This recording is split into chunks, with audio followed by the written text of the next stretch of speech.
नमस्कार प्रेक्षकांनो, तुमचे स्वागत आहे. गरुड पुराणाच्या धर्मकांडातील प्रेत कल्पामध्ये मृत व्यक्तीच्या अशा 3 वस्तूंचे वर्णन केले आहे ज्यांचा वापर कधीही करू नये, अन्यथा भयंकर यातना सहन कराव्या लागतात आणि अनेक प्रकारचे नुकसान होते. त्यामुळे प्रत्येक बुद्धिमान व्यक्तीने या वस्तूंबद्दल नक्कीच जाणून घेतले पाहिजे. श्रीकृष्णांनी गरुडजींना अत्यंत ज्ञानवर्धक माहिती दिली आहे. हे ऐकल्याने तुमच्याही ज्ञानात भर पडेल, म्हणून तुम्ही हा व्हिडिओ संपूर्ण नक्की पहा, कारण अपुरे ज्ञान घातक असते. तर चला सुरू करूया. मित्रांनो, एकदा भगवान विष्णूचे वाहन असलेले गरुडजी आपल्या मनात एक शंका घेऊन भगवान श्रीकृष्णांकडे द्वारकेत येतात. आपले प्रिय वाहन गरुडाला पाहून भगवान श्रीकृष्ण प्रसन्न होऊन त्यांचे स्वागत करतात आणि म्हणतात, द्वारकेत तुझे स्वागत आहे. तुझ्या येण्याने मला खूप आनंद झाला आहे. निसंशयपणे तुझ्या येण्यामागे काहीतरी विशेष कारण असेल. सांग, तू कोणत्या उद्देशाने इथे आला आहेस? गरुडजी भगवंतांना प्रणाम करत म्हणतात, हे प्रभू, आपण तर सर्वज्ञ आहात. या संपूर्ण जगात आपल्यापासून काहीही लपलेले नाही.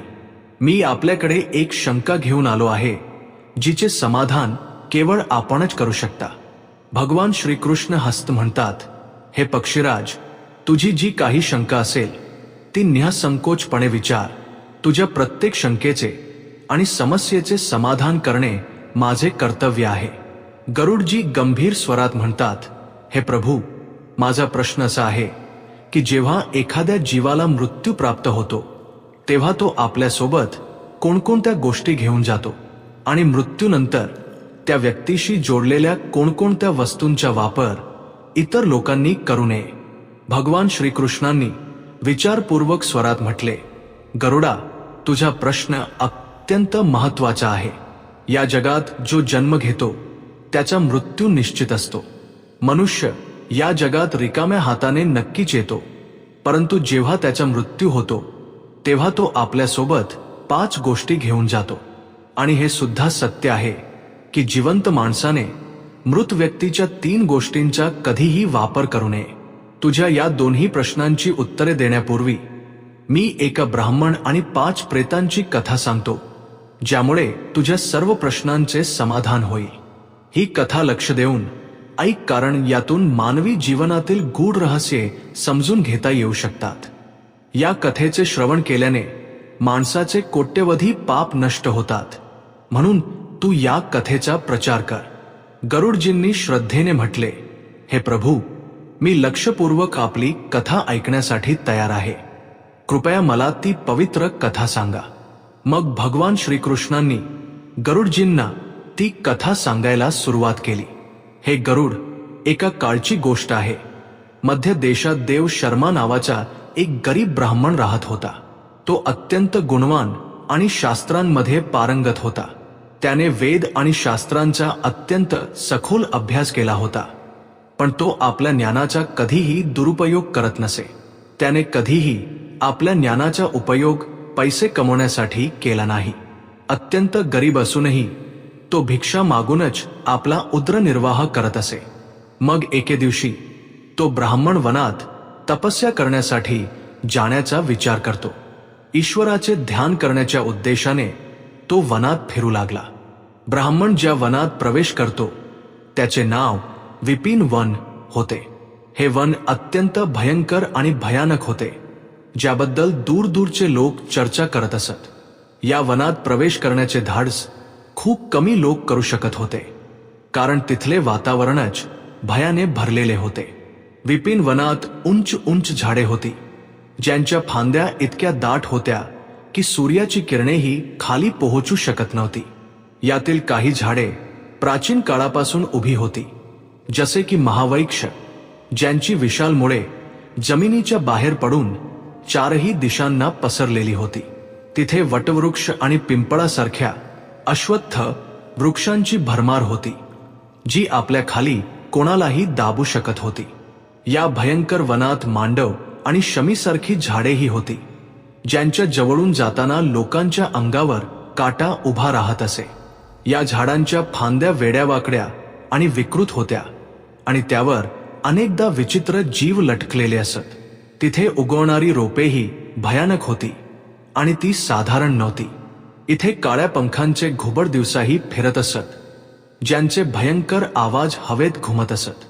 जंगली लांडगे नेहमी आपल्या शिकारीच्या शोधात फिरत असत आणि त्यांचे डोळे अंधारात चमकत असत.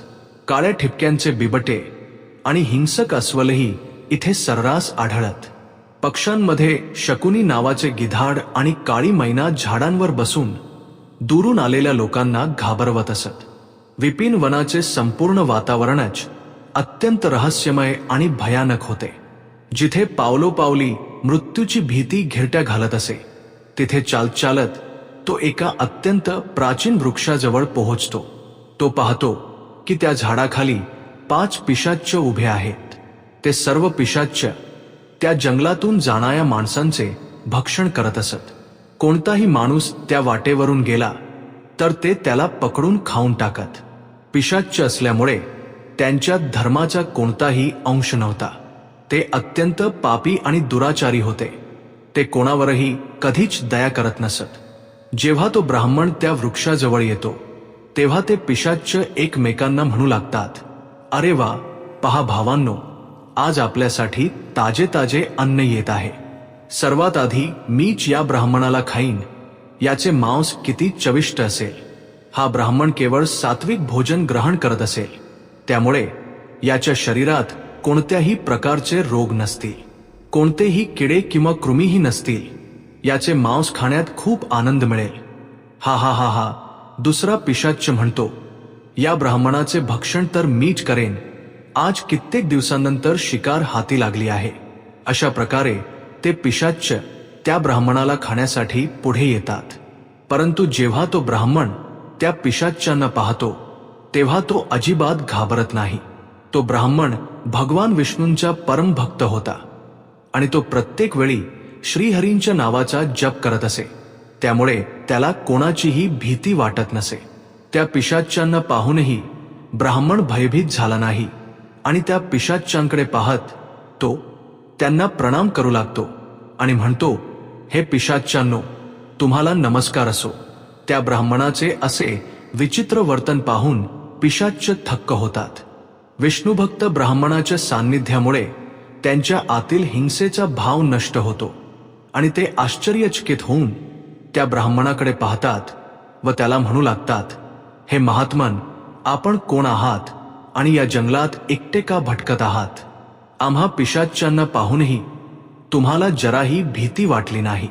मोठमोठे शूरवीर योद्धेही आम्हा पिशाच्चांना पाहून थरथर कापू लागतात, आम्हाला पाहून घाबरून पडू लागतात. परंतु तुमच्या मनात कोणत्याही प्रकारची भीती दिसत नाहीये. तुमच्या सान्निध्यात आल्यावर आमची भूकही शमली आहे. आम्ही तर तुम्हाला आमचे अन्न समजून आनंदित होत होतो आणि तुम्हाला खाणार होतो. मग तो ब्राह्मण म्हणतो, हे पिशाच्चांनो, मला तुमची अजिबात भीती वाटत नाहीये, कारण मला माहीत आहे की भगवान नेहमी माझ्या पाठीशी आहेत आणि त्यांच्या इच्छेशिवाय झाडाचे पानही हालत नाही.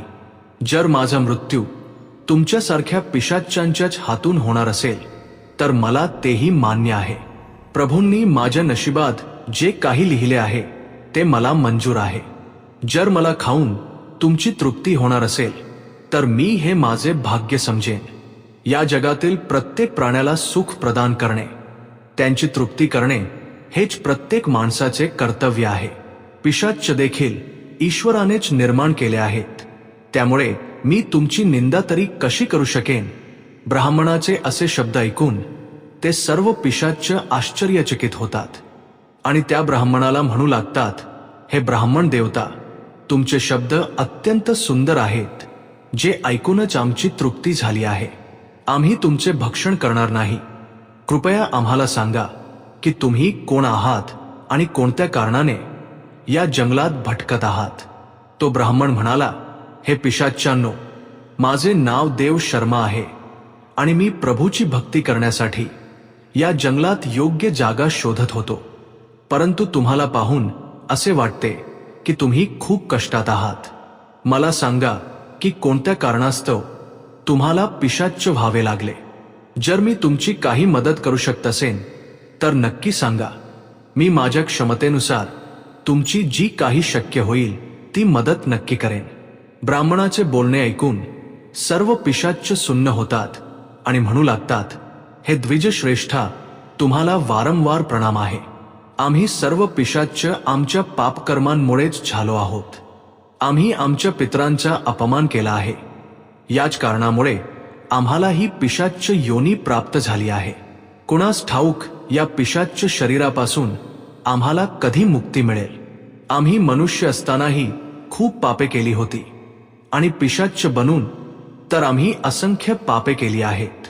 कितीतरी निष्पाप माणसांना आणि प्राण्यांना आम्ही मारून खाल्ले आहे. म्हणूनच आम्हाला असे वाटते की आम्हाला या पिशाच्च योनीतून कधीही मुक्ती मिळणार नाही. मग ब्राह्मण म्हणाला, हे पिशाच्चांनो, मी तुमची व्यथा समजतो. कृपया मला सांगा की मी तुम्हाला कशा प्रकारे मुक्ती मिळवून देऊ शकतो. मी मध्य देशात राहणारा देव शर्मा ब्राह्मण आहे. मी अनेक तप, व्रते आणि उपवास केले आहेत. त्यामुळे तुमच्या मुक्तीसाठीही जर कोणते व्रत किंवा उपवास असेल तर मला सांगा, ते मी नक्कीच करण्याचा प्रयत्न करेन. ब्राह्मणाचे बोलणे ऐकून त्या पिशाच्चांना समजते की हा ब्राह्मण तर त्यांचाच पुत्र आहे. ते पिशाच्च त्या ब्राह्मणाचे आजोबा पणजोबा आहेत, जे पाप केल्यामुळे पिशाच्च बनले आहेत. श्रीकृष्ण म्हणतात, हे गरुडा, अशा प्रकारे त्या पिशाच्चांना खात्री होते की तो ब्राह्मण त्यांचाच वंशज आहे.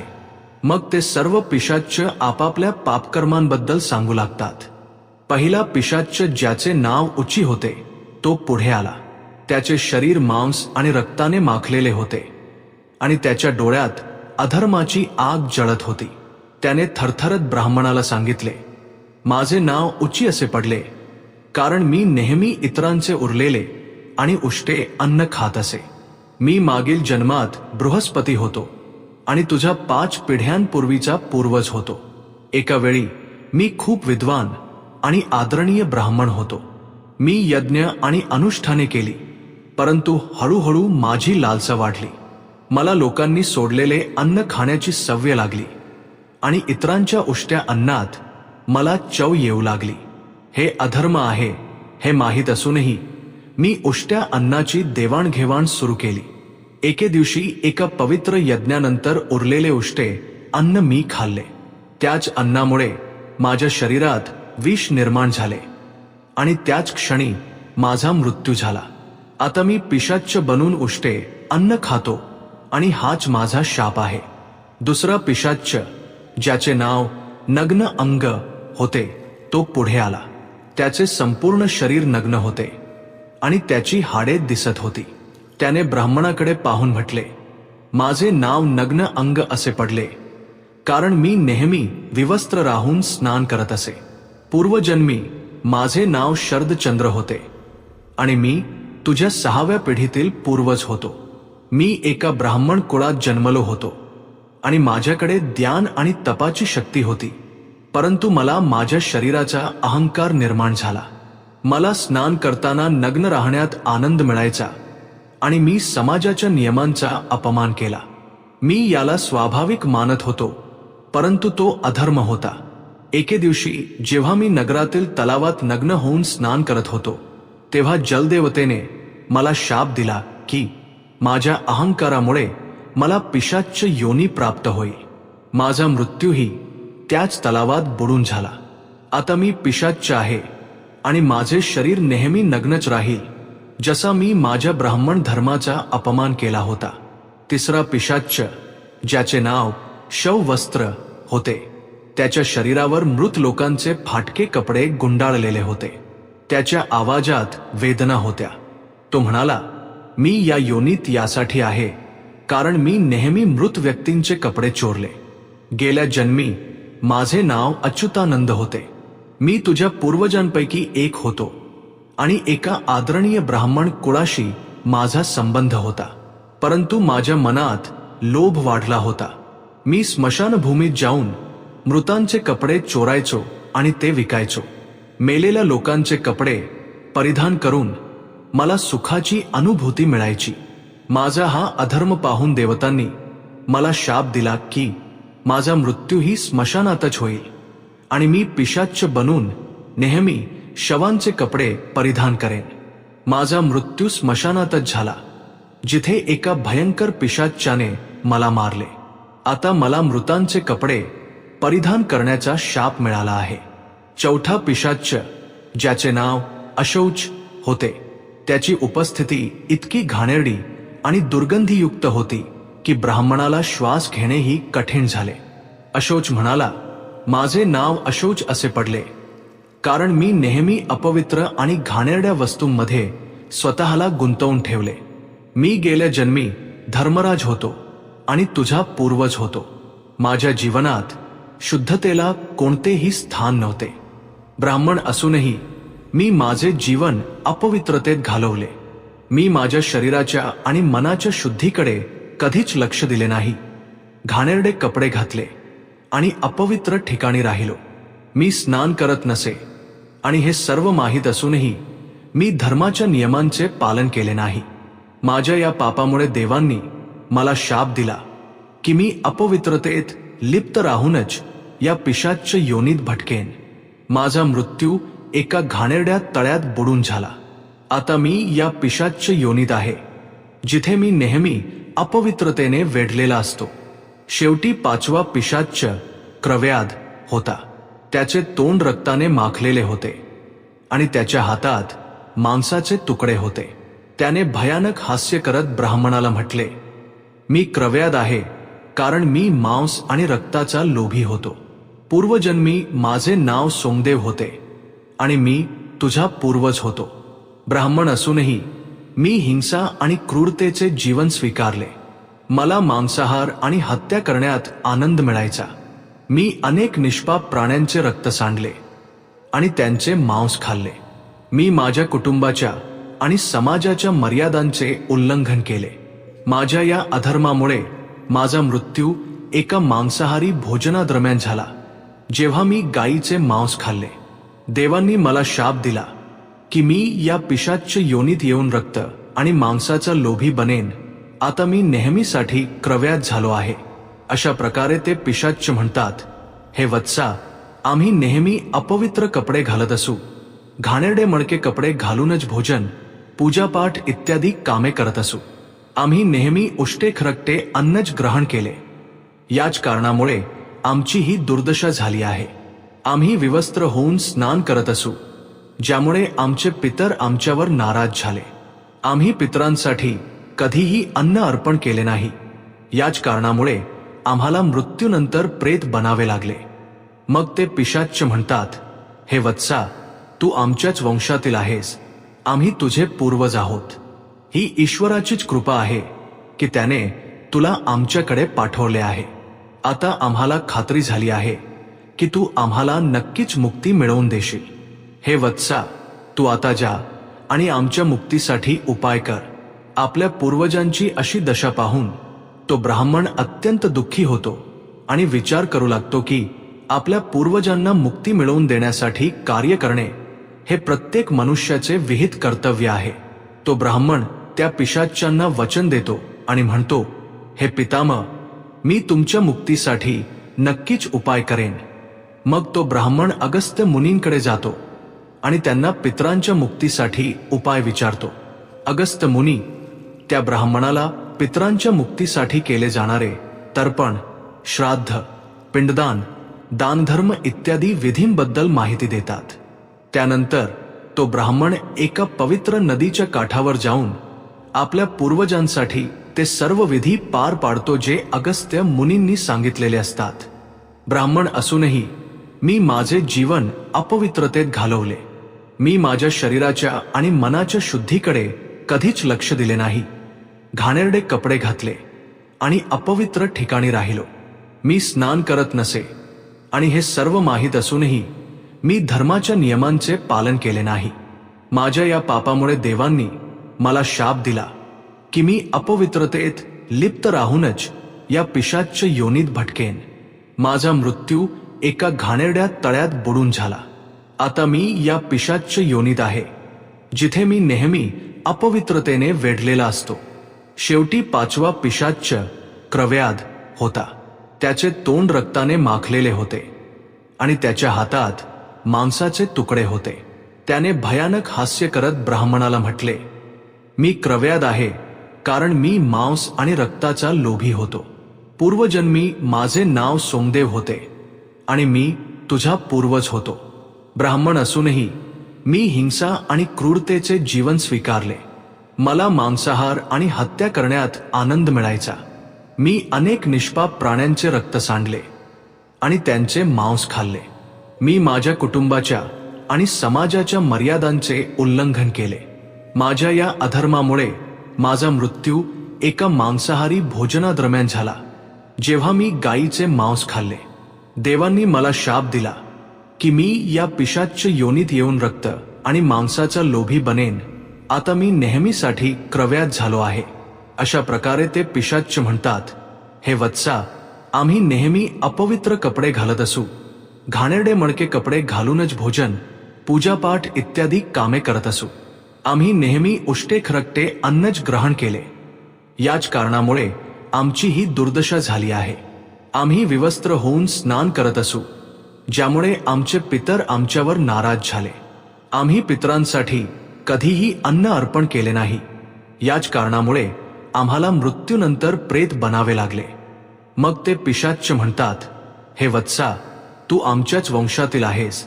आम्ही तुझे पूर्वज आहोत. ही ईश्वराचीच कृपा आहे की त्याने तुला आमच्याकडे पाठवले आहे. आता आम्हाला खात्री झाली आहे की तू आम्हाला नक्कीच मुक्ती मिळवून देशील. हे वत्सा, तू आता जा आणि आमच्या मुक्तीसाठी उपाय कर. आपल्या पूर्वजांची अशी दशा पाहून तो ब्राह्मण अत्यंत दुःखी होतो आणि विचार करू लागतो की आपल्या पूर्वजांना मुक्ती मिळवून देण्यासाठी कार्य करणे हे प्रत्येक मनुष्याचे विहित कर्तव्य आहे. तो ब्राह्मण त्या पिशाच्चांना वचन देतो आणि म्हणतो, हे पितामह, मी तुमच्या मुक्तीसाठी नक्कीच उपाय करेन. मग तो ब्राह्मण अगस्त्य मुनींकडे जातो आणि त्यांना पितरांच्या मुक्तीसाठी उपाय विचारतो. अगस्त्य मुनी त्या ब्राह्मणाला पितरांच्या मुक्तीसाठी केले जाणारे तर्पण, श्राद्ध, पिंडदान, दानधर्म इत्यादी विधींबद्दल माहिती देतात. त्यानंतर तो ब्राह्मण एका पवित्र नदीच्या काठावर जाऊन आपल्या पूर्वजांसाठी ते सर्व विधी पार पाडतो जे अगस्त्य मुनींनी सांगितलेले असतात. तो प्रथम नदीच्या पवित्र पाण्याने तर्पण करतो, नंतर नदीच्या तीरावर बसून पिंडदान करतो आणि त्याच्याकडून जेवढे शक्य होईल त्यानुसार तो दानधर्म करतो. अशा प्रकारे त्या ब्राह्मणाने तर्पण आणि दानधर्म केल्यामुळे ते सर्व पिशाच मुक्त होतात आणि स्वर्गाकडे जाऊ लागतात. मग श्रीकृष्ण गरुडाला म्हणतात, हे गरुडा, म्हणूनच माणसाने कधीही उच्छिष्ट, अशुद्ध वस्त्रे परिधान करू नयेत, म्हणजेच घाणेरडे आणि मळके कपडे घालू नयेत. कधीही उच्छिष्ट अन्न ग्रहण करू नये. दुसऱ्यांचे उष्टे, जमिनीवर पडलेले, दुसऱ्यांनी ओलांडलेले आणि पितरांना अर्पण न करता ग्रहण केलेले अन्न म्हणजे उच्छिष्ट अन्न असते. हे गरुडा, आता मी तुला मृत व्यक्तीच्या अशा काही वस्तूंबद्दल सांगतो ज्यांचा वापर जिवंत माणसाने कधीही करू नये. त्यामुळे तू लक्ष देऊ ऐक. हे गरुडा, मनुष्य या जगात जन्म घेऊन अनेक भौतिक सुखांच्या मोहात पडतो. मृत्यूनंतरही त्याचा त्या वस्तूंवरील मोह सुटत नाही. जोपर्यंत मनुष्य सांसारिक वस्तूंचा मोह त्यागून पूर्णपणे ईश्वराला शरण जात नाही, तोपर्यंत तो वेगवेगळ्या योनींमध्ये जन्म घेऊन पृथ्वीतलावरच भटकत राहतो. कधी कधी हा मोह इतका जास्त असतो की तो मृत्यूनंतरही याच पृथ्वीवर भ्रमण करत राहतो, म्हणजेच तो प्रेत योनी धारण करतो. जर एखाद्या व्यक्तीचा अकाली मृत्यू झाला तर तोही प्रेत योनीत जातो आणि प्रेत बनून तो आपल्याच कुटुंबातील लोकांना दुःख देऊ लागतो. अनेक वेळा लोक आपल्या मृत नातेवाईकांच्या वस्तू त्यांच्या आठवणी दाखल आपल्याकडे ठेवतात किंवा त्यांच्या वस्तूंचा वापरही करू लागतात. परंतु माणसाने मृत व्यक्तीच्या काही वस्तूंचा वापर कधीही करू नये, कारण या वस्तूंशी त्या मृत व्यक्तीची ऊर्जा जोडलेली असते. त्या मृत व्यक्तीचा त्या वस्तूंबद्दलचा मोह खूप जास्त असल्याने तो मृत्यूनंतरही त्या वस्तूंशी जोडलेला राहतो आणि जर कोणी या वस्तूंचा वापर करत असेल तर त्याला अनेक समस्यांना आणि अडचणींना सामोरे जावे लागते. तो मृतात्मा त्याला अनेक प्रकारे त्रास देऊ लागतो. त्यामुळे कोणत्याही माणसाने मृत व्यक्तीच्या वस्तूंचा वापर कधीही करू नये. माणसाला हवे असल्यास तो त्या वस्तू सांभाळून आपल्या घरात ठेवू शकतो किंवा त्या गोष्टी नदीच्या पाण्यात प्रवाहित करू शकतो, परंतु चुकूनही त्यांच्या वस्तूंचा वापर करू नये. त्या मृत आत्म्याच्या शांतीसाठी जर मनुष्याने त्या व्यक्तीच्या प्रिय वस्तूंचे दान केले तर ते अत्यंत शुभ मानले जाते. सर्वात पहिली वस्तू म्हणजे मृत व्यक्तीचे कपडे. मृत व्यक्तीच्या कपड्यांचा कधीही वापर करू नये. ते चुकूनही परिधान करू नयेत. असे केल्याने मृत व्यक्तीचा आत्मा त्या कपड्यांचा वापर करणाऱ्या व्यक्तीशी जोडला जातो. मृत व्यक्तीच्या आठवणी त्या व्यक्तीला सतावू लागतात जो त्याचे कपडे वापरतो, ज्यामुळे ती व्यक्ती मानसिक आणि शारीरिक दृष्ट्या कमकुवत होते. त्या व्यक्तीला आपल्या मृत नातेवाईकाच्या ऊर्जेची जाणीव देखील होऊ लागते. म्हणूनच मृत व्यक्तीचे कपडे कधीही घालू नयेत. मृत व्यक्तीचे कपडे नेहमी दान करून टाकावेत, ज्यामुळे त्याच्या आत्म्याला शांती प्राप्त होते. दुसरी गोष्ट म्हणजे मृत व्यक्तीचे दागिने. मृत व्यक्तीचे दागिने देखील त्याच्या कपड्यांप्रमाणेच त्याच्या ऊर्जेचे स्रोत असतात. मृत व्यक्तीचा आपल्या दागिन्यांबद्दलचा मोह कपड्यांपेक्षा कित्येक पटीने जास्त असतो. कारण प्रत्येक व्यक्ती स्वतःला सुंदर दिसण्यासाठी दागिने घालते, परंतु जेव्हा एखाद्या व्यक्तीचा मृत्यू होतो आणि त्याचे दागिने दुसरी व्यक्ती घालते, तेव्हा मृत व्यक्तीच्या आत्म्याला अस्वस्थ वाटू लागते. तो आत्मा त्या व्यक्तीला त्रास देऊ लागतो. आत्मा मोक्षाच्या मार्गावर न जाता याच मृत्यूलोकात आपल्याच नातेवाईकांना त्रास देऊ लागतो. म्हणूनच मृत व्यक्तीचे दागिने कधीही वापरू नयेत. व्यक्तीच्या मृत्यूनंतर त्याचे दागिने वितळवून घ्यावेत. गळ्यातील माळही त्याच्या आयुष्यभराच्या पुण्याची गुरुकिल्ली असते. मृत्यूनंतर व्यक्तीची माळ जिवंत मनुष्याने कधीही धारण करू नये. ती माळ पवित्र नदीच्या पाण्यात प्रवाहित करून द्यावी. पवित्र नदी त्या मृत व्यक्तीचे सर्व पुण्य प्रवाहासोबत स्वर्गात घेऊन जाते. श्रीकृष्ण म्हणतात, हे गरुडा, मृत्यूनंतर मनुष्य आपल्यासोबत केवळ आपले पाप आणि पुण्य घेऊन जातो. सर्व भौतिक वस्तू तो इथेच सोडून देतो. म्हणूनच त्याने कधीही त्या वस्तूंबद्दल अतिमोह बाळगू नये.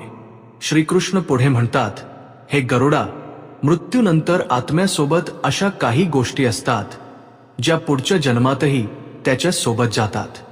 या गोष्टी आत्म्याचे कर्म आणि इच्छांशी जोडलेल्या असतात. आता मी तुला त्या 5 गोष्टींबद्दल सविस्तर सांगेन. भगवान श्रीकृष्ण म्हणतात, इच्छा, कामना ही अशी पहिली गोष्ट आहे जी मृत्यूनंतरही आत्म्यासोबत राहते. मनुष्याच्या इच्छा त्याला नवीन शरीर धारण करण्यास प्रवृत्त करतात. इच्छा ही एक अशी शक्ती आहे, त्या मृत आत्म्याच्या शांतीसाठी जर मनुष्याने त्या व्यक्तीच्या प्रिय वस्तूंचे दान केले तर ते अत्यंत शुभ मानले जाते. सर्वात पहिली वस्तू म्हणजे मृत व्यक्तीचे कपडे. मृत व्यक्तीच्या कपड्यांचा कधीही वापर करू नये. ते चुकूनही परिधान करू नयेत. असे केल्याने मृत व्यक्तीचा आत्मा त्या कपड्यांचा वापर करणाऱ्या व्यक्तीशी जोडला जातो. मृत व्यक्तीच्या आठवणी त्या व्यक्तीला सतावू लागतात जो त्याचे कपडे वापरतो, ज्यामुळे ती व्यक्ती मानसिक आणि शारीरिक दृष्ट्या कमकुवत होते. त्या व्यक्तीला आपल्या मृत नातेवाईकाच्या ऊर्जेची जाणीव देखील होऊ लागते. म्हणूनच मृत व्यक्तीचे कपडे कधीही घालू नयेत. मृत व्यक्तीचे कपडे नेहमी दान करून टाकावेत, ज्यामुळे त्याच्या आत्म्याला शांती प्राप्त होते. दुसरी गोष्ट म्हणजे मृत व्यक्तीचे दागिने. मृत व्यक्तीचे दागिने देखील त्याच्या कपड्यांप्रमाणेच त्याच्या ऊर्जेचे स्रोत असतात. मृत व्यक्तीचा आपल्या दागिन्यांबद्दलचा मोह कपड्यांपेक्षा कित्येक पटीने जास्त असतो. कारण प्रत्येक व्यक्ती स्वतःला सुंदर दिसण्यासाठी दागिने घालते, परंतु जेव्हा एखाद्या व्यक्तीचा मृत्यू होतो आणि त्याचे दागिने दुसरी व्यक्ती घालते, तेव्हा मृत व्यक्तीच्या आत्म्याला अस्वस्थ वाटू लागते. तो आत्मा त्या व्यक्तीला त्रास देऊ लागतो. आत्मा मोक्षाच्या मार्गावर न जाता याच मृत्यूलोकात आपल्याच नातेवाईकांना त्रास देऊ लागतो. म्हणूनच मृत व्यक्तीचे दागिने कधीही वापरू नयेत. व्यक्तीच्या मृत्यूनंतर त्याचे दागिने वितळवून घ्यावेत. गळ्यातील माळही त्याच्या आयुष्यभराच्या पुण्याची गुरुकिल्ली असते. मृत्यूनंतर व्यक्तीची माळ जिवंत मनुष्याने कधीही धारण करू नये. ती माळ पवित्र नदीच्या पाण्यात प्रवाहित करून द्यावी. पवित्र नदी त्या मृत व्यक्तीचे सर्व पुण्य प्रवाहासोबत स्वर्गात घेऊन जाते. श्रीकृष्ण म्हणतात, हे गरुडा, मृत्यूनंतर मनुष्य आपल्यासोबत केवळ आपले पाप आणि पुण्य घेऊन जातो. सर्व भौतिक वस्तू तो इथेच सोडून देतो. म्हणूनच त्याने कधीही त्या वस्तूंबद्दल अतिमोह बाळगू नये. श्रीकृष्ण पुढे म्हणतात, हे गरुडा, मृत्यूनंतर आत्म्यासोबत अशा काही गोष्टी असतात ज्या पुढच्या जन्मातही त्याच्या सोबत जातात. या गोष्टी आत्म्याचे कर्म आणि इच्छांशी जोडलेल्या असतात. आता मी तुला त्या 5 गोष्टींबद्दल सविस्तर सांगेन. भगवान श्रीकृष्ण म्हणतात, इच्छा, कामना ही अशी पहिली गोष्ट आहे जी मृत्यूनंतरही आत्म्यासोबत राहते. मनुष्याच्या इच्छा त्याला नवीन शरीर धारण करण्यास प्रवृत्त करतात. इच्छा ही एक अशी शक्ती आहे, त्या मृत आत्म्याच्या शांतीसाठी जर मनुष्याने त्या व्यक्तीच्या प्रिय वस्तूंचे दान केले तर ते अत्यंत शुभ मानले जाते. सर्वात पहिली वस्तू म्हणजे मृत व्यक्तीचे कपडे. मृत व्यक्तीच्या कपड्यांचा कधीही वापर करू नये. ते चुकूनही परिधान करू नयेत. असे केल्याने मृत व्यक्तीचा आत्मा त्या कपड्यांचा वापर करणाऱ्या व्यक्तीशी जोडला जातो. मृत व्यक्तीच्या आठवणी त्या व्यक्तीला सतावू लागतात जो त्याचे कपडे वापरतो, ज्यामुळे ती व्यक्ती मानसिक आणि शारीरिक दृष्ट्या कमकुवत होते. त्या व्यक्तीला आपल्या मृत नातेवाईकाच्या ऊर्जेची जाणीव देखील होऊ लागते. म्हणूनच मृत व्यक्तीचे कपडे कधीही घालू नयेत. मृत व्यक्तीचे कपडे नेहमी दान करून टाकावेत, ज्यामुळे त्याच्या आत्म्याला शांती प्राप्त होते. दुसरी गोष्ट म्हणजे मृत व्यक्तीचे दागिने. मृत व्यक्तीचे दागिने देखील त्याच्या कपड्यांप्रमाणेच त्याच्या ऊर्जेचे स्रोत असतात. मृत व्यक्तीचा आपल्या दागिन्यांबद्दलचा मोह कपड्यांपेक्षा कित्येक पटीने जास्त असतो. कारण प्रत्येक व्यक्ती स्वतःला सुंदर दिसण्यासाठी दागिने घालते. परंतु जेव्हा एखाद्या व्यक्तीचा मृत्यू होतो आणि त्याचे दागिने दुसरी व्यक्ती घालते, तेव्हा मृत व्यक्तीच्या आत्म्याला अस्वस्थ वाटू लागते. तो आत्मा त्या व्यक्तीला त्रास देऊ लागतो. आत्मा मोक्षाच्या मार्गावर न जाता याच मृत्यूलोकात आपल्याच नातेवाईकांना त्रास देऊ लागतो. म्हणूनच मृत व्यक्तीचे दागिने कधीही वापरू नयेत. व्यक्तीच्या मृत्यूनंतर त्याचे दागिने वितळवून घ्यावेत. गळ्यातील माळही त्याच्या आयुष्यभराच्या पुण्याची गुरुकिल्ली असते. मृत्यूनंतर व्यक्तीची माळ जिवंत मनुष्याने कधीही धारण करू नये. ती माळ पवित्र नदीच्या पाण्यात प्रवाहित करून द्यावी. पवित्र नदी त्या मृत व्यक्तीचे सर्व पुण्य प्रवाहासोबत स्वर्गात घेऊन जाते. श्रीकृष्ण म्हणतात, हे गरुडा, मृत्यूनंतर मनुष्य आपल्यासोबत केवळ आपले पाप आणि पुण्य घेऊन जातो. सर्व भौतिक वस्तू तो इथेच सोडून देतो. म्हणूनच त्याने कधीही त्या वस्तूंबद्दल अतिमोह बाळगू नये. श्रीकृष्ण पुढे म्हणतात, हे गरुडा, मृत्यूनंतर आत्म्यासोबत अशा काही गोष्टी असतात ज्या पुढच्या जन्मातही त्याच्या सोबत जातात. या गोष्टी आत्म्याचे कर्म आणि इच्छांशी जोडलेल्या असतात. आता मी तुला त्या 5 गोष्टींबद्दल सविस्तर सांगेन. भगवान श्रीकृष्ण म्हणतात, इच्छा, कामना ही अशी पहिली गोष्ट आहे जी मृत्यूनंतरही आत्म्यासोबत राहते. मनुष्याच्या इच्छा त्याला नवीन शरीर धारण करण्यास प्रवृत्त करतात. इच्छा ही एक अशी शक्ती आहे जी गोष्ट आत्म्याला सतत नवीन शरीराच्या शोधात गुंतवून ठेवते. जेव्हा एखाद्या व्यक्तीचा मृत्यू होतो तेव्हा त्याच्या इच्छा त्याच्यासोबत जातात आणि या इच्छा त्याच्या नवीन जन्मात पुन्हा कार्य करतात. कामनेला एक प्रकारची चंचल ऊर्जा मानले जाते जी आत्म्याला सांसारिक जीवनाच्या चक्रात बांधून ठेवते. जर माणसाने आपल्या सर्व इच्छांचा त्याग केला तर त्याला मोक्ष मिळू शकतो. म्हणूनच असे म्हटले जाते की मृत्यूच्या वेळी आपल्या इच्छांचा त्याग करणे अत्यंत महत्त्वाचे आहे. जे लोक मृत्यूच्या वेळी आपल्या इच्छा सोबत घेऊन जातात त्यांना पुन्हा जन्म घ्यावा लागतो, कारण त्यांच्या इच्छा त्यांना पुढच्या जीवनासाठी प्रवृत्त करतात. श्रीकृष्ण म्हणतात की वासना हे कामनेचेच एक प्रगत रूप आहे. वासना अशी गोष्ट आहे जी माणसाला इंद्रियांचे सुख आणि भोगाकडे आकर्षित करते. ही एक अशी लालसा आहे जिला कोणताही अंत नाही. मृत्यूच्या वेळीही बहुतांश लोक वासनेतून मुक्त होऊ शकत नाहीत. ही वासना सांसारिक वस्तू, संपत्ती, कुटुंब आणि भोगांबद्दलचे आकर्षण वाढवते. वासना इतकी शक्तिशाली असते की ती मृत्यूनंतरही आत्म्यासोबत राहते. वासनेचे उदाहरण विष्णू पुराणातील राजा भरताच्या कथेत मिळते.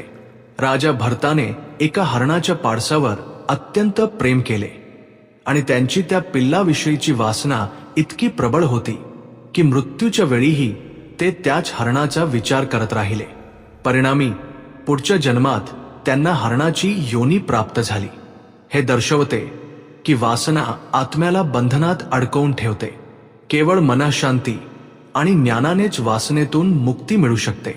श्रीकृष्ण पुढे म्हणतात, कर्म ही माणसाची सर्वात महत्त्वाची ठेव आहे जी मृत्यूनंतरही त्याच्या सोबत जाते.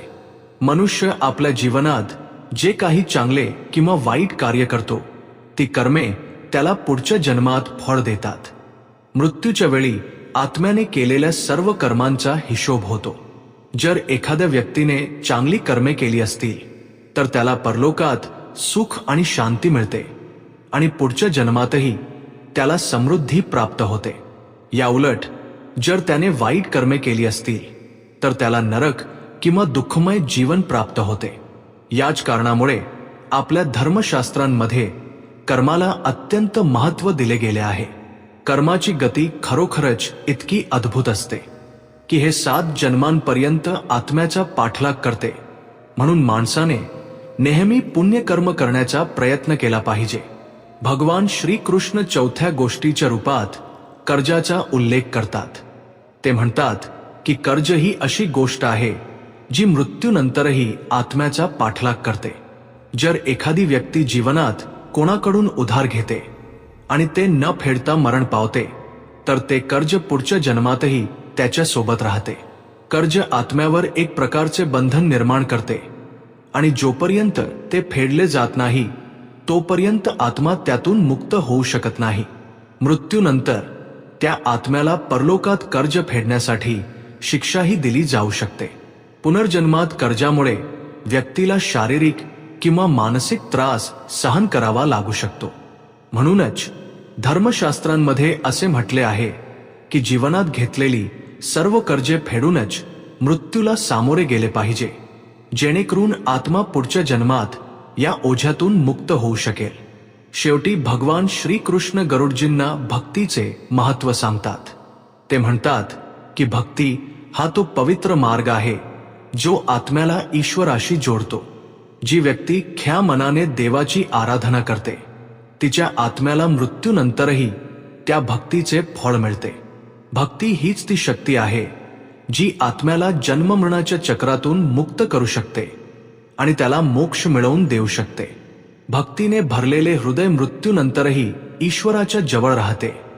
याच कारणामुळे भक्तीला जीवनाचे सर्वात पवित्र साधन मानले गेले आहे.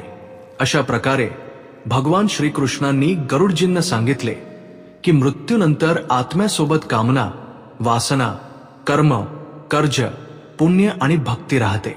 या गोष्टी आत्म्याला जीवनाच्या चक्रात बांधून ठेवतात किंवा मोक्षाकडे घेऊन जातात.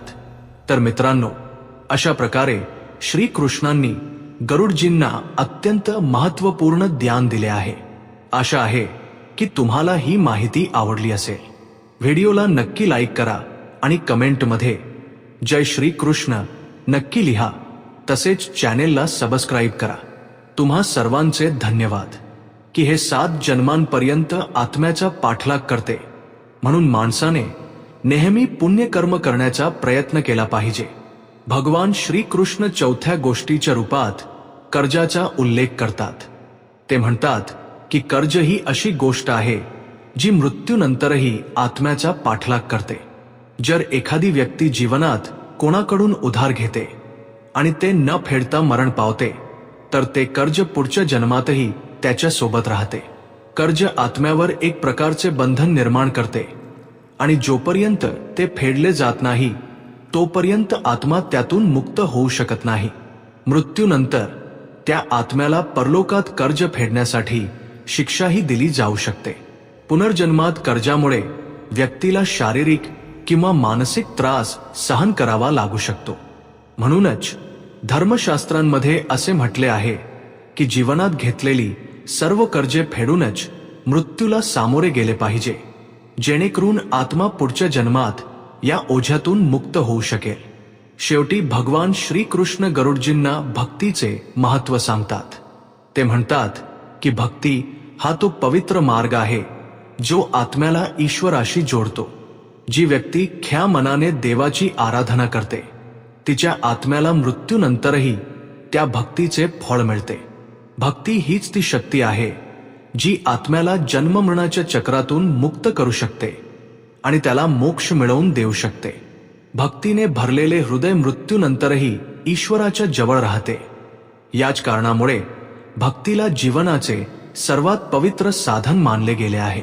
अशा प्रकारे भगवान श्रीकृष्णांनी गरुडजींना सांगितले की मृत्यूनंतर आत्म्यासोबत कामना, वासना, कर्म, कर्ज, पुण्य आणि भक्ती राहते.